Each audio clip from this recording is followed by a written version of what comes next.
আর এটা আরে মাথাটা ছাড় না। আরে আপনি তুইও না অনেক নোটে তো দিয়ে লাগে।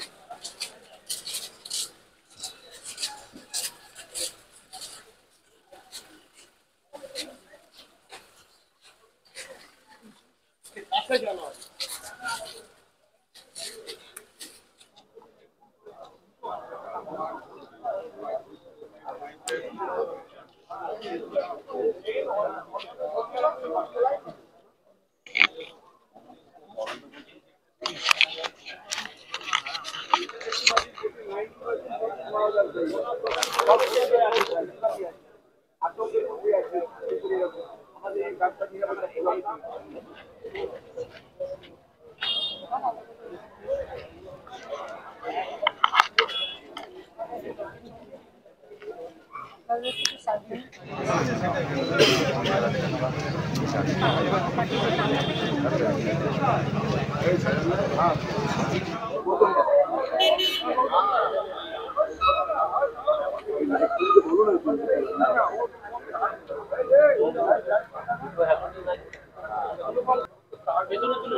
তো যাচ্ছি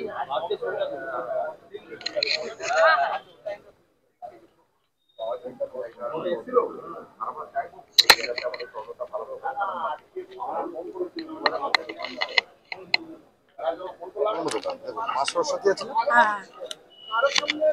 সরস্বতী চেন, ওটা মা সরস্বতী চেন, ওটা বন্ধ।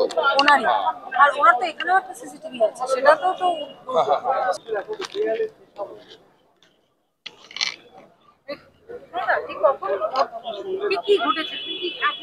শুনেই আমরা দৌড়ে এসেছি। 3টের পরে ঘটনাটা ঘটে। কেউ বলে ডাকাতি, কেউ বলে চুরি চারচারি। পরবর্তী সময়ে আমরা এসে দেখলাম যে দোকানদার নিজেই মারা।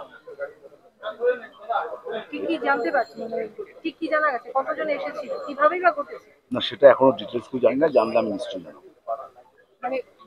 কতজন এসছে সিসিটিভি ফুটেজ না থেকে বলে যাবে। তবে উল্টো দিকের বাড়ি থেকে তারা তাদের সিসিটিভি ফুটেজে দেখছে যে কারা এসেছিল, দোকানে ঢুকছে, দোকান থেকে বেরোচ্ছে।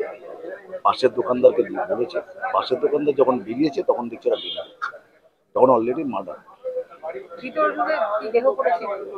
হ্যাঁ, রক্তাক্ত দেহ পড়ে আছে। শঙ্কর জানা, 60 বছর।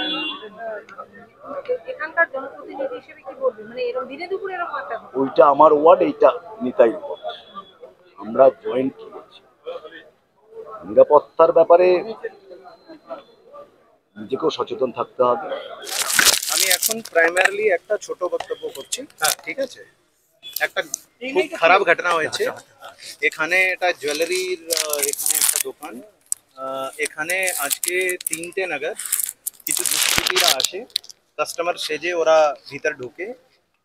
প্রথমে দুজন ঢুকে যিনি এখানে যাদের বিজনেস ছিল এখানে, ওনার সাথে উনি কথা বলতে শুরু করেন এবং ওনার সাথে অ্যাজ ইফ উনি কিছু কিনতে এসছেন সেই হিসাবে উনি কথাবার্তা করেন।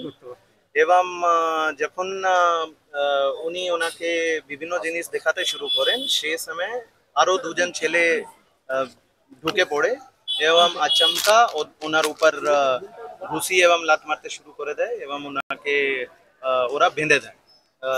একটা কাপড় নিয়ে এসেছিল, সে কাপড় দিয়ে ওনাকে বেঁধে দেয় এবং তারপরেও ওনার সাথে মারধর করে। তারপরে এখান থেকে যে সোনাগুলো ছিল ওরা লুট করে নেয়, লুট করে ওরা পালিয়ে যায়। একজন আরো বাইরে ছিল, যে বাইরে হয়তো ও গার্ড দিচ্ছিল। তো মোট 5টা লোক এর মধ্যে ইনভলভ আছে। আমাদের ফরেন্সিক টিম এখানে এসছেন, আমরা সিসিটিভির কিছু পেয়েছি এবং আমাদের টিম তদন্ত করছে। বিডির টিম ওর পিছনে আছে। আমরা খুব শীঘ্র এদেরকে চিহ্নিত করে এদেরকে ধরবো। তো আমাদের বা শঙ্করদার আমাদের সবারই দুপুরের দিকে পুরো টোটালি বন্ধই থাকে।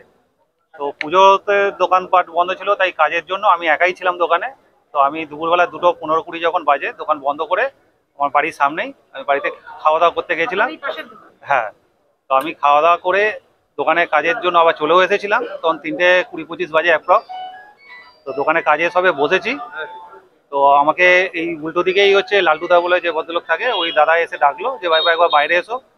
তো তো বাইরে বেরোনোর পর আমাকে বললো যে একবার শঙ্করদার দোকানে একবার গিয়ে দেখতো কিছু হয়েছে কিনা। তো আমি বললাম যে কেন, কি হবে?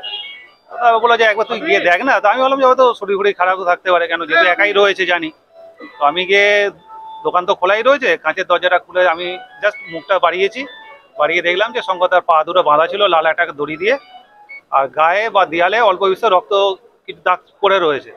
তো ওই অবস্থা দেখে আমি বাইরে বেরিয়ে পড়ি। ওনার কোথায় কোথায় আঘাত দেখতে পেয়েছেন?